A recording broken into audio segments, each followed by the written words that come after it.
ਸਤਿਗੁਰ ਸੱਚੇ ਪਾਤਸ਼ਾਹ ਜੀ ਦੀ ਸਾਜੀ ਨਿਵਾਜੀ ਗੁਰੂ ਪਿਆਰੀ ਸਾਧ ਸੰਗਤ ਜੀ, ਆਓ ਫਤਿਹ ਦੀ ਸਾਂਝ ਕਰੀਏ। ਵਾਹਿਗੁਰੂ ਜੀ ਕਾ ਖਾਲਸਾ, ਵਾਹਿਗੁਰੂ ਜੀ ਕੀ ਫਤਿਹ। ਕਰਮ ਜੋਗੀ ਦੀ ਪ੍ਰਦੇਸ਼ ਯਾਤਰਾ ਲਿਖਤ ਦੇ ਵਿੱਚੋਂ ਧੰਨ ਧੰਨ ਬਾਬਾ ਆਨੰਦ ਸਿੰਘ ਮਹਾਰਾਜ ਜੀ ਦੀ ਮਾਲਾ ਦੇ ਸੁੱਚੇ ਮੋਤੀ ਗਰੀਬ ਨਵਾਜ ਧੰਨ ਸ਼੍ਰੀ ਹਜ਼ੂਰ ਬਾਬਾ ਮੀਆਂ ਸਿੰਘ ਮਹਾਰਾਜ ਸਿਆੜ ਸਾਹਿਬ ਵਾਲੇ ਤੇ ਜਿਨ੍ਹਾਂ ਨੇ ਦੇਸ਼ਾਂ ਤੇ ਵਿਦੇਸ਼ਾਂ ਦੇ ਵਿੱਚ ਜਾ ਕੇ ਭੁੱਲੀ ਭੁਲਾਈ ਲੁਕਾਈ ਨੂੰ ਸਿੱਧੇ ਰਸਤੇ ਪਾ ਕੇ ਧੰਨ ਸ਼੍ਰੀ ਗੁਰੂ ਗ੍ਰੰਥ ਸਾਹਿਬ ਮਹਾਰਾਜ ਦੇ ਚਰਨਾਂ ਦੇ ਨਾਲ ਜੋੜਨਾ ਕੀਤਾ। ਜੋੜਦੇ ਕਿਉਂ ਨਾ ਸਾਧ ਸੰਗਤ ਜੀ, ਮੁਰਸ਼ਦ ਆਪਣੇ ਧੰਨ ਬਾਬਾ ਆਨੰਦ ਸਿੰਘ ਮਹਾਰਾਜ ਜੀ ਕਲੇਰਾਂ ਵਾਲਿਆਂ ਨੇ ਉਹਨਾਂ ਦੇ ਕੀਤੇ ਹੋਏ ਭਵਿੱਖਤ ਬਚਨਾਂ ਦੇ ਅਨੁਸਾਰ ਕਿ ਤੁਸੀਂ ਕੱਲਾ ਇੱਥੇ ਸਿਆੜ ਨਗਰੀ ਵਿੱਚ ਹੀ ਨਹੀਂ ਰਹਿਮਤਾਂ ਦਾ ਮੀਂਹ ਬਰਸਾਉਣਾ। ਬਾਬਾ ਜੀ ਨੂੰ ਸਾਧ ਸੰਗਤ ਜੀ ਇਹ ਬਚਨ ਕੀਤੇ ਸੀ, ਕਹਿੰਦੇ ਤੁਸੀਂ ਤਾਂ ਦੇਸ਼ਾਂ ਤੇ ਵਿਦੇਸ਼ਾਂ ਦੇ ਵਿੱਚ ਜਾ ਕੇ ਗੁਰੂ ਨਾਨਕ ਦੇ ਸੰਦੇਸ਼ ਨੂੰ ਲੈ ਕੇ ਜਾਣਾ ਅਤੇ ਸੰਸਾਰ ਦੇ ਤਪਦੇ ਹਿਰਦਿਆਂ ਨੂੰ ਅੰਮ੍ਰਿਤ ਗੁਰਬਾਣੀ ਦਾ ਛਿੱਟਾ ਦੇ ਕੇ ਸ਼ਾਂਤੀ ਵਰਤਾਉਣੀ ਹੈ। ਤੇ ਧੰਨ ਸ਼੍ਰੀ ਗੁਰੂ ਗ੍ਰੰਥ ਸਾਹਿਬ ਮਹਾਰਾਜ ਜੀ ਨਿਰੰਕਾਰ ਨੇ, ਤੁਸੀਂ ਨਿਰੰਕਾਰ ਜਾਣ ਕੇ ਇਹਦੀ ਪੂਜਾ ਕਰਨੀ ਹੈ, ਸੇਵਾ ਕਰਨੀ ਹੈ ਅਤੇ ਸੰਸਾਰ ਨੂੰ ਵੀ ਇਹਦੀ ਸਮੱਤ ਬਖਸ਼ਿਸ਼ ਕਰਨੀ ਹੈ। ਤੇ ਉੱਥੇ ਹੀ ਆਪਣੇ ਮੁਰਸ਼ਦ ਧੰਨ ਬਾਬਾ ਆਨੰਦ ਸਿੰਘ ਮਹਾਰਾਜ ਜੀ ਦੇ ਬਚਨਾਂ ਸਦਕਾ 1971 ਤੋਂ ਵਿਦੇਸ਼ਾਂ ਦੀਆਂ ਸੰਗਤਾਂ ਦੀ ਬਾਰ-ਬਾਰ ਬੇਨਤੀ ਤੇ ਬਾਬਾ ਜੀ ਵਿਦੇਸ਼ਾਂ ਦੀਆਂ ਸੰਗਤਾਂ ਨੂੰ ਤਾਰਨ ਦੇ ਲਈ ਪਹੁੰਚੇ। ਤੇ ਸਾਧ ਸੰਗਤ ਜੀ, ਜਦੋਂ ਬਾਬਾ ਜੀ ਕੁਵੈਤ ਤੋਂ ਬਗਦਾਦ ਨੂੰ ਰਵਾਨਾ ਹੋਣਾ ਸੀ ਨਾ, ਉੱਥੇ ਏਅਰਪੋਰਟ ਦੇ ਉੱਤੇ ਬੇਅੰਤਾਂ ਸੰਗਤਾਂ ਬਾਬਾ ਜੀ ਨੂੰ ਵਿਦਾ ਕਰਨ ਦੇ ਲਈ ਪਹੁੰਚੀਆਂ। ਹਜੇ ਮਨ ਨਹੀਂ ਸੀ ਕਰਦਾ, ਬਾਬਾ ਜੀ ਕਿਰਪਾ ਕਰੋ, ਹੋਰ ਸਮਾਂ ਇੱਥੇ ਬਖਸ਼ਿਸ਼ ਕਰੋ। ਤੇ ਹੁਣ ਜਿਸ ਦੇ ਸਿਮਰਨ ਦੇ ਵਿੱਚ ਮੇਰੇ ਪ੍ਰੀਤਮ ਦਾ ਇੱਕ ਇੱਕ ਸਵਾਸ ਗੁਜ਼ਰਦਾ ਹੈ ਨਾ, ਉਹਦੀ ਚਰਨ ਛੋਹ ਪ੍ਰਾਪਤ ਧਰਤੀ ਨੂੰ ਆਪਣੇ ਮਸਤਕ ਤੇ ਲਾਉਣ ਦੇ ਲਈ ਤੇ ਬਾਬਾ ਜੀ ਦੇ ਦਿਲ ਵਿੱਚ ਕਿੰਨੀ ਸਿੱਖ ਹੋਏਗੀ, ਕਿੰਨਾ ਉਤਸ਼ਾਹ ਹੋਊਗਾ। ਤੇ ਇਹਦਾ ਕੋਈ ਹੈ ਨਹੀਂ ਐਸਾ ਜਗਿਆਸੂ ਅੰਦਾਜ਼ਾ ਲਾ ਸਕੇ।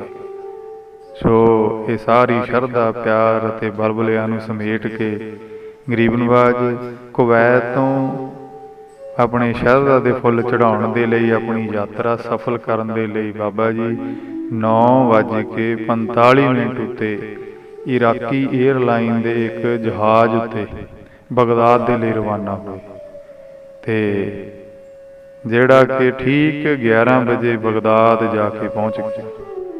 ਤੇ ਇਹ ਜਿਹੜਾ ਥਾਂ ਹੈ ਨਾ ਬਗਦਾਦ ਦਾ, ਹਰ ਗੁਰੂ ਨਾਨਕ ਨਾਮ ਲੇਵਾ ਦੇ ਲਈ ਪੂਜਨੀਕ ਆ। ਕਿਉਂ ਪੂਜਨੀਕ ਆ?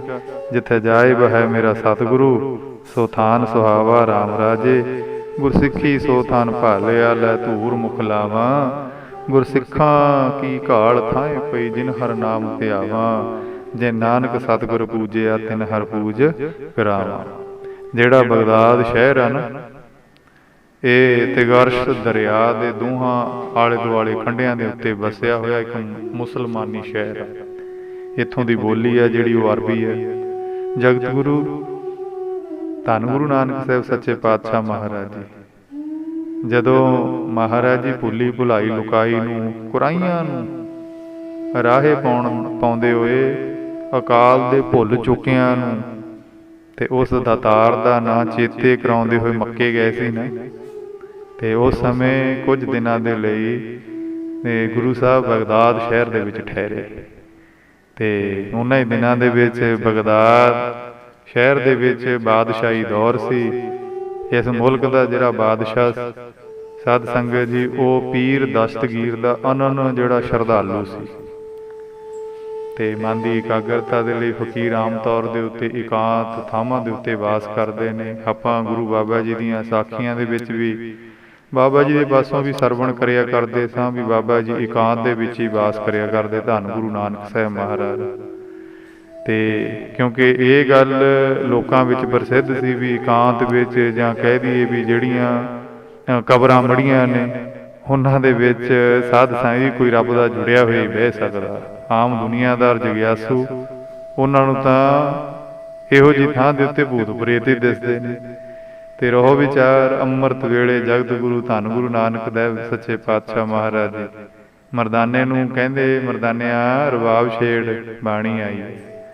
ਆਪਣੇ ਮੁਖਾਰ ਬਿੰਦ ਤੋਂ ਰੱਬੀ ਜਿਹੜੀ ਦਰਗਾਹੀ ਬਾਣੀ ਦਾ ਉਚਾਰਨ ਮਹਾਰਾਜ ਜੀ ਨੇ ਸ਼ੁਰੂ ਕੀਤਾ, ਤਾਂ ਪੀਰ ਦਸਤਗੀਰ ਦੇ ਕਈ ਮੁਰੀਦ ਸ਼ਰਧਾਲੂ ਜਦੋਂ ਆਵਾਜ਼ ਸੁਣੀ ਸਾਧ ਸਾਈਂ, ਉਹ ਇਹਦੀ ਤਾਣ ਆਵਾਜ਼ ਸੁਣ ਕੇ ਰੱਬੀ ਨੂਰ ਦਾ ਪ੍ਰਕਾਸ਼ ਦੀਦਾਰ ਕਰਨ ਦੇ ਲਈ ਆ ਗਏ ਵੀ ਐਸੀ ਖਿੱਚਵੀਂ ਆਵਾਜ਼ ਕੌਣ ਹੈ। ਤੇ ਉਸ ਸਮੇਂ ਸਾਧ ਸੰਗਤ ਜੀ ਅਕਾਲ ਨਾਲ ਸੁਰ ਹੋਏ। ਧੰਨ ਗੁਰੂ ਨਾਨਕ ਸਾਹਿਬ ਸੱਚੇ ਪਾਤਸ਼ਾਹ ਮਹਾਰਾਜ ਜੀ ਆਪਣੀ ਰਸਨਾ ਤੋਂ ਰੱਬੀ ਬਾਣੀ ਦਾ ਕੀਰਤਨ ਉਚਾਰਦੇ ਹੋਏ ਤੇ ਇਹ ਜਿਹੜੀ ਪੰਗਤੀ ਦਾ ਗਾਇਨ ਕਰ ਰਹੇ ਸੀ, ਪਾਤਾਲਾਂ ਪਾਤਾਲ ਲੱਖ ਆਕਾਸ। ਤੇ ਪਰ ਜਿਹੜਾ ਮੁਸਲਮਾਨਾਂ ਦੇ ਆਪਣੇ ਸਿਧਾਂਤ ਅਨੁਸਾਰ ਕੇਵਲ 7 ਹੀ ਪਾਤਾਲ ਨੇ ਤੇ 7 ਹੀ ਆਕਾਸ਼ ਨੇ, ਇਹ ਉਹਨਾਂ ਦਾ ਸਿਧਾਂਤ ਹੈ ਇਸਲਾਮ ਦਾ। ਤੇ ਮਹਾਰਾਜ ਜੀ ਉਚਾਰ ਰਹੇ ਨੇ ਪਾਤਾਲਾਂ ਪਾਤਾਲ ਲੱਖ ਆਕਾਸ। ਤੇ ਜਿਹੜੇ ਪੀਰ ਦਸਤਗੀਰ ਦੇ ਸ਼ਰਧਾਲੂਆਂ ਨੇ ਇਹ ਕੀਰਤਨ ਜਦੋਂ ਸਰਵਣ ਕੀਤਾ ਨਾ, ਤਾਂ ਅਚਰਜਤਾਂ ਭਰੀਆਂ ਨਜ਼ਰਾਂ ਦੇ ਨਾਲ ਧੰਨ ਗੁਰੂ ਨਾਨਕ ਸਾਹਿਬ ਮਹਾਰਾਜ ਜੀ ਵੱਲ ਗੌਰ ਨਾਲ ਤੱਕਣਾ ਸ਼ੁਰੂ ਕਰ ਦਿੱਤਾ। ਮਨ ਵਿੱਚ ਆਪਣੇ ਪੀਰ ਦੀ ਸਿੱਖਿਆ ਉੱਤੇ ਇੱਕ ਝਾਤ ਮਾਰੀ ਤੇ ਦੋਹਾਂ ਸਿਧਾਂਤਾਂ ਦੇ ਮਤ ਭੇਦ ਬਾਰੇ ਇੱਕ ਦੂਜੇ ਨੂੰ ਇਸ਼ਾਰੇ ਕਰਕੇ ਪੁੱਛਣ ਲੱਗੇ ਜਿਹੜੇ ਉਹਦੇ ਸੇਵਕ ਆਏ ਸੀ। ਤੇ ਸਤ ਸੰਗਤ ਜੀ ਹੁਣ ਆਪਣੀ ਸ਼ੰਕਾ ਨਿਵਰਤੀ ਲਈ ਸਾਰੇ ਪੀਰ ਦਸਤਗੀਰ ਦੇ ਪਾਸ ਭੱਜੇ ਗਏ। ਜਾ ਕੇ ਸਾਰੀ ਵਿਥਿਆ ਕਹਿ ਸੁਣਾਈ ਵੀ ਖੁਦਾ ਗਵਾਹ ਹੈ ਕਿ ਅਸੀਂ ਸਾਰੇ ਆਪਣੀ ਕੰਨੀ ਸੁਣ ਕੇ ਆਏ ਹਾਂ ਪੀਰ ਜੀ, ਕਿ ਬਾਹਰ ਵਾਲੇ ਪਾਸੇ ਇਕਾਂਤ ਦੇ ਵਿੱਚ ਇੱਕ ਫਕੀਰ ਬੈਠਾ ਜਿਹਦੇ ਗਲ ਵਿੱਚ ਖਫਨੀ ਹੈ, ਪੀਰਾਂ ਵਰਗਾ ਉਹਨਾਂ ਦਾ ਖੁੱਲਾ ਦਾੜਾ ਤੇ ਲੱਖਾਂ ਪਤਾਲਾਂ ਲੱਖਾਂ ਆਕਾਸ਼ਾਂ ਦੀਆਂ ਉਹ ਗੱਲਾਂ ਕਰ ਰਿਹਾ। ਪਰ ਪੀਰ ਜੀ ਤੁਸੀਂ ਤਾਂ ਸਾਨੂੰ ਦੱਸਦੇ ਰਹੇ ਹੋ ਕਿ 7 ਹੀ ਆਕਾਸ਼ 7 ਹੀ ਪਤਾਲਾਂ ਨੂੰ, ਹੋਰ ਕੋਈ ਨਹੀਂ। ਇਸ ਗੱਲ ਨੂੰ ਪੀਰ ਦਸਤਗੀਰ ਨੇ ਆਪਣੀ ਹੇਠੀ ਸਮਝਿਆ ਤੇ ਗੁੱਸਾ ਖਾ ਕੇ ਉਸਨੇ ਬਾਦਸ਼ਾਹ ਵੱਲ ਸੰਦੇਸ਼ ਭੇਜਤਾ ਕਿ ਕੋਈ ਕਾਫਰ, ਸਾਧ ਸੰਗਤ ਜੀ ਕਾਫਰ ਆਖਿਆ ਵੀ ਬਾਹਰ ਇਕਾਂਤ ਦੇ ਵਿੱਚ ਬੈਠਾ ਅੱਲਾਹ ਤਾਲਾ ਦਾ ਅਪਮਾਨ ਕਰ ਰਿਹਾ ਹੈ, ਉਹਨੂੰ ਵੱਧ ਤੋਂ ਵੱਧ ਸਜ਼ਾ ਮਿਲਣੀ ਚਾਹੀਦੀ ਹੈ। ਬਾਦਸ਼ਾਹ ਨੇ ਆਪਣੇ ਪੀਰ ਦਸਤਗੀਰ ਦਾ ਹੁਕਮ ਮੰਨਦਿਆਂ ਤੇ ਹੁਕਮ ਕੀਤਾ ਕਿ ਜਾਓ ਜੋ ਬਾਹਰ ਵਾਲੇ ਪਾਸੇ ਇਕਾਂਤ ਦੇ ਵਿੱਚ ਅੱਲਾਹ ਤਾਲਾ ਦਾ ਅਪਮਾਨ ਕਰ ਰਿਹਾ ਨਾ ਕੋਈ ਬੈਠਾ ਫਕੀਰ, ਉਹਨੂੰ ਵੱਟੇ ਮਾਰ ਮਾਰ ਕੇ ਮਾਰ ਦਿਓ। ਬਸ ਫਿਰ ਕੀ, ਆਪਣੇ ਬਾਦਸ਼ਾਹ ਦਾ ਹੁਕਮ ਮਿਲਦਿਆਂ ਹੀ ਸੈਂਕੜੇ ਗਾਜੀ ਘੋੜਿਆਂ ਤੇ ਸਵਾਰ ਹੋ ਕੇ ਉਸ ਬਗਦਾਦ ਸ਼ਹਿਰ ਦੇ ਲੋਕ ਹੱਥਾਂ ਵਿੱਚ ਇੱਟਾਂ ਬੱਟੇ ਲੈ ਉਧਰ ਨੂੰ ਤੁਰ ਪਏ ਜਿੱਧਰ ਧੰਨ ਗੁਰੂ ਨਾਨਕ ਸਾਹਿਬ ਮਹਾਰਾਜ ਜੀ ਵਿਰਾਜੇ ਹੋਏ ਸੀ।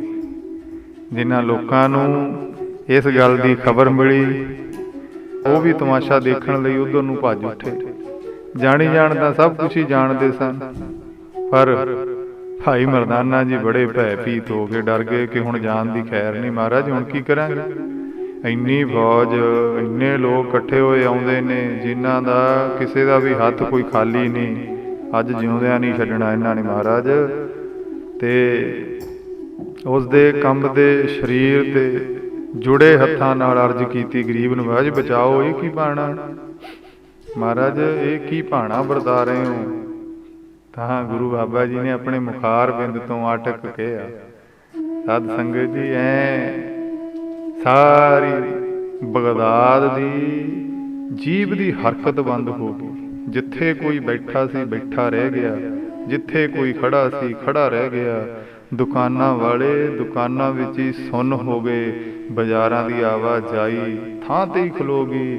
ਬਾਦਸ਼ਾਹ ਦੇ ਮਹਿਲਾਂ ਵਿੱਚ ਦਾਸੀਆਂ ਦੇ ਹੱਥਾਂ ਵਿੱਚ ਗਲਾਸ ਫੜੇ ਦੇ ਫੜੇ ਰਹਿ ਗਏ, ਹੱਥ ਚੁੱਕੇ ਦੇ ਚੁੱਕੇ ਰਹਿ ਗਏ। ਬੱਟੇ ਮਾਰਨ ਵਾਲਿਆਂ ਜਿੰਨੇ ਲੋਕ ਫੌਜ ਇਕੱਠੀ ਹੋਈ, ਸਾਰਾ ਮਖਲੂਕਾਤ ਬੱਟਿਆਂ ਦੇ ਸਮੇਤ ਬੁੱਤ ਬਣ ਗਿਆ। ਸਤ ਸੰਗਤ ਜੀ ਭਾਈ ਗੁਰਦਾਸ ਜੀ ਆਪਣੀਆਂ ਵਾਰਾਂ ਦੇ ਵਿੱਚ ਐਸਾ ਜ਼ਿਕਰ ਕਰਦੇ ਨੇ, ਬਾਬਾ ਗਿਆ ਬਗਦਾਦ ਨੂੰ ਬਾਹਰ ਜਾਏ ਕੀ ਆਸਥਾਨਾ, ਇੱਕ ਬਾਬਾ ਅਕਾਲ ਰੂਪ ਦੂਜਾ ਰਬਾਬੀ ਮਰਦਾਨਾ, ਦਿੱਤੀ ਵਾਂਗ ਨਿਵਾਜ ਕਰ ਸੁਨ ਸਮਾਨ ਹੋਆ ਜਹਾਨਾ, ਸੁਨ ਮੁਨ ਨਗਰੀ ਭਈ ਦੇਖ ਪੀਰ ਭਇਆ ਹੈਰਾਨਾ। ਸਾਧ ਸੰਗਤ ਜੀਓ ਸੁਨ ਮੁਨ ਨਗਰੀ ਹੋ ਗਈ ਅੱਜ। ਮਹਾਰਾਜ ਜੀ ਨੇ ਵੇਖੈ ਧਿਆਨ ਲਗਾਏ ਕਰ ਇੱਕ ਫਕੀਰ ਵੱਡਾ ਮਸਤਾਨਾ। ਪੁੱਛਿਆ ਫਿਰ ਕੈ ਦਸ ਗੀਰ ਕੌਣ ਫਕੀਰ ਕਿਸ ਕਾ ਘਰਾਨਾ। ਨਾਨਕ ਕਲ ਵਿੱਚ ਆਇਆ ਰੱਬ ਫਕੀਰ ਇੱਕ ਪਹਿਚਾਨਾ। ਧਰਤ ਆਕਾਸ਼ ਚੌਂ ਦਿਸ ਜਾਨਾ। ਭਾਈ ਗੁਰਦਾਸ ਜੀ ਐਸਾ ਜ਼ਿਕਰ ਕਰ ਰਹੇ ਨੇ। ਜਦੋਂ ਪੀਰ ਦਸਤਗੀਰ ਤੇ ਬਾਕੀ ਲੁਕਾਈ ਨੇ ਦ੍ਰਿਸ਼ ਆਪਣੇ ਅੱਖੀਂ ਦੇਖਿਆ ਸਾਧ ਸਾਂਝੀ, ਤਾਂ ਉਹ ਦਸਤਗੀਰ ਪੀਰ ਕਿੰਨਾ ਜਗਤ ਗੁਰੂ ਧੰਨ ਗੁਰੂ ਨਾਨਕ ਸਾਹਿਬ ਮਹਾਰਾਜ ਜੀ ਦੇ ਚਰਨਾਂ ਤੇ ਆ ਡਿੱਗ ਪਿਆ। ਈਏ ਤੋਂ ਅੱਲਾ ਖੁਦਾ ਹੈ, ਈਏ ਤੋਂ ਰਹਿਮਤੇ ਤਮਾਮ ਖੁਦ ਹੈ। ਬਖਸ਼ਿਸ਼ ਕਰੋ ਮੇਰੇ ਸਾਈਂ, ਕਿਰਪਾ ਕਰੋ ਰਹਿਮਤ ਕਰੋ। ਇਹ ਆਵਾਜ਼ਾਂ ਹਰ ਪਾਸਿਓਂ ਆਉਣ ਲੱਗੀਆਂ ਤੇ ਜਗਤ ਗੁਰੂ ਧੰਨ ਗੁਰੂ ਨਾਨਕ ਸਾਹਿਬ ਸੱਚੇ ਪਾਤਸ਼ਾਹ ਜੀ ਤੇ ਮਨ ਵਿੱਚ ਫੁਰਨ ਆਇਆ, ਪੀਰ ਦਸਤਗੀਰ ਦੇ ਮਨ ਦੀ ਸ਼ੰਕਾ ਨਾ ਕਿਤੇ ਰਹਿ ਜਾਵੇ। ਜੋ ਕੁਝ ਮੈਂ ਕਹਿ ਰਿਹਾ ਸੀ ਉਹ ਠੀਕ ਵੀ ਹੈ।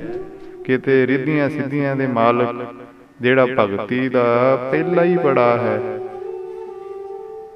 ਇਸ ਸਭ ਸ਼ਖਿਆਤ ਨੂੰ ਕਿਤੇ ਮਦਾਰੀ ਦਾ ਤਮਾਸ਼ਾ ਹੀ ਨਾ ਸਮਝਣਾ।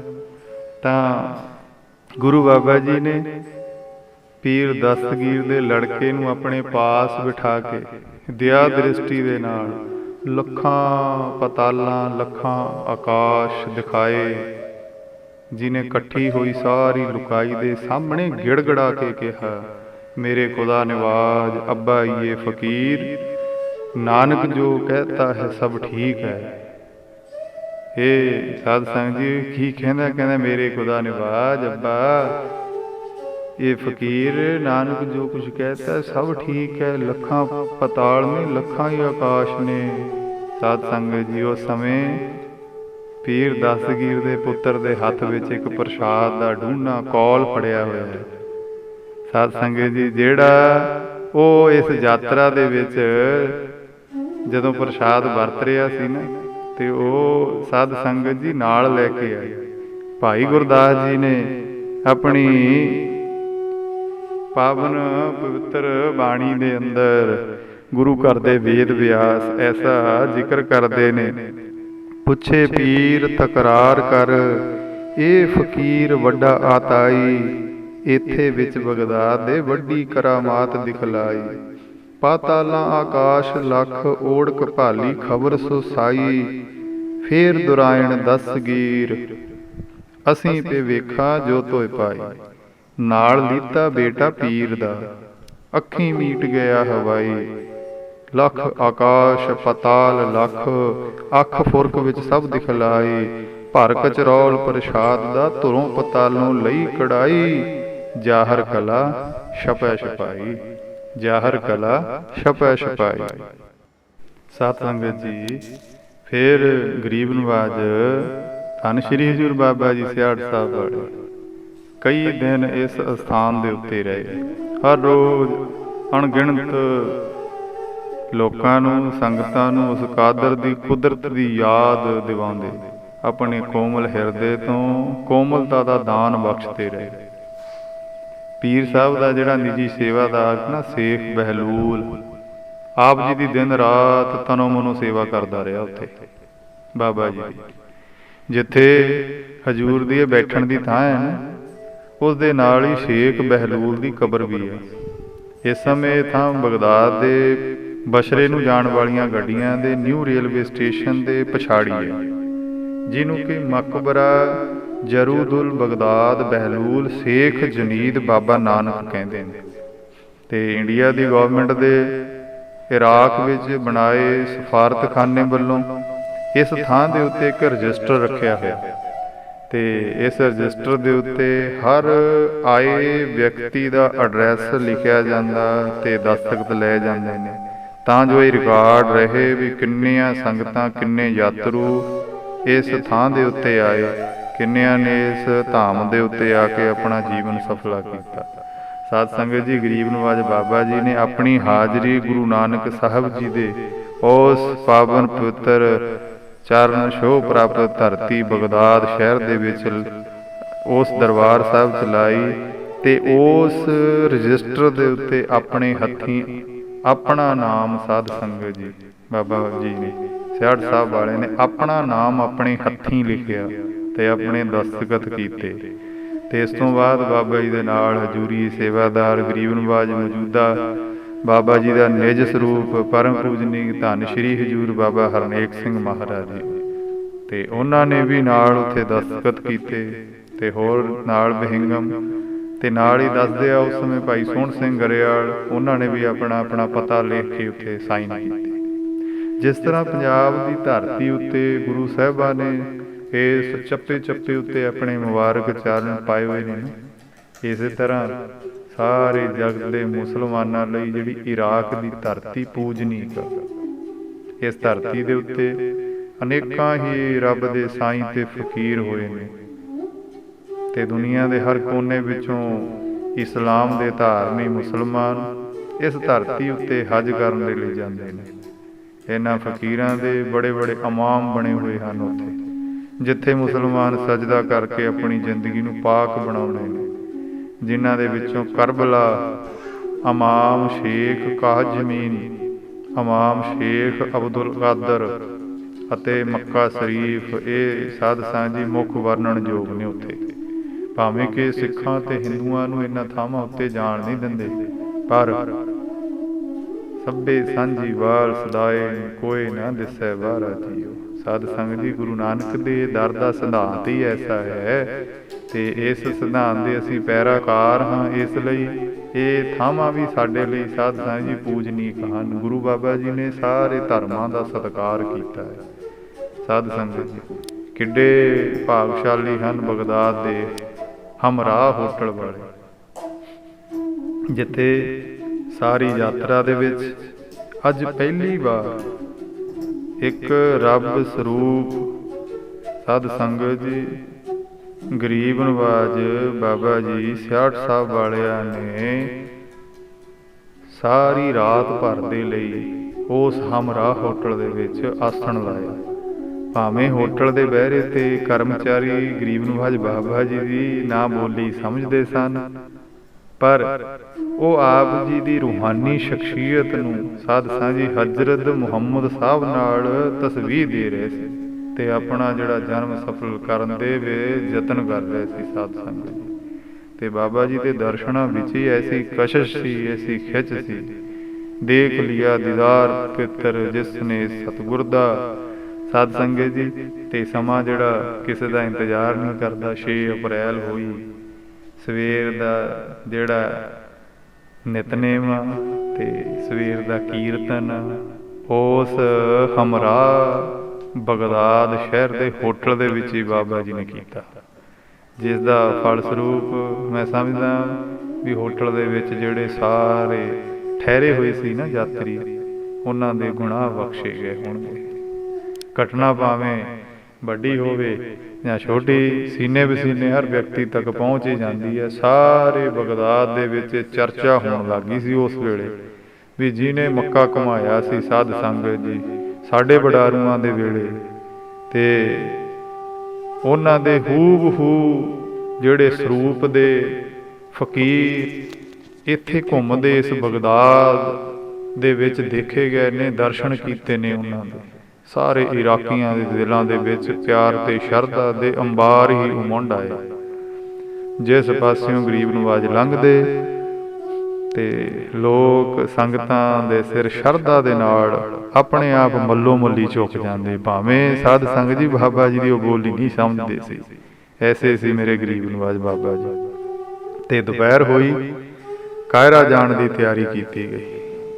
ਜਿਹੜਾ ਕਾਇਰਾ ਨਾ, ਉਹ ਮਿਸਰ ਦੇਸ਼ ਦੀ ਰਾਜਧਾਨੀ।